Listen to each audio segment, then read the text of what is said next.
Ninatoa wito kwa viongozi wote wa dini kuendelea kushirikiana na serikali, viongozi wa kijamii na makundi mbalimbali kuendelea kushirikiana na serikali katika kutoa elimu ya umoja na amani, kupinga chuki na migawanyiko na vitendo vyovyote vinavyoweza kuvuruga mshikamano wa kitaifa.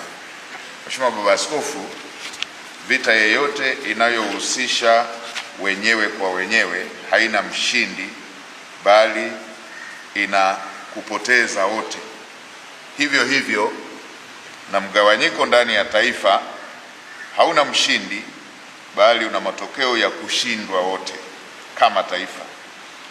Manufaa ya amani ni makubwa, na hasara ya kupoteza amani haina mshindi, bali ina kupoteza wote kama jamii.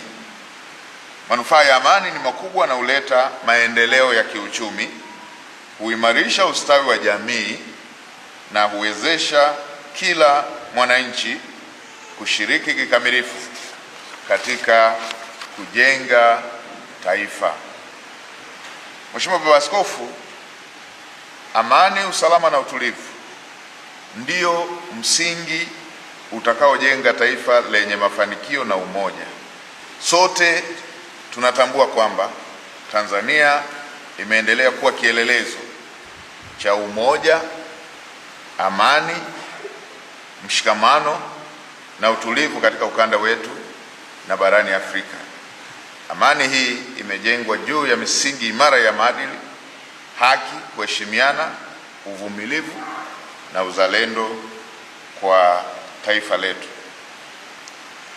Serikali inaendelea kutekeleza wajibu wake wa kulinda amani na usalama wa nchi pamoja na kuwajenga Watanzania hususan vijana kuthamini dhana ya uzalendo kwa nchi yetu.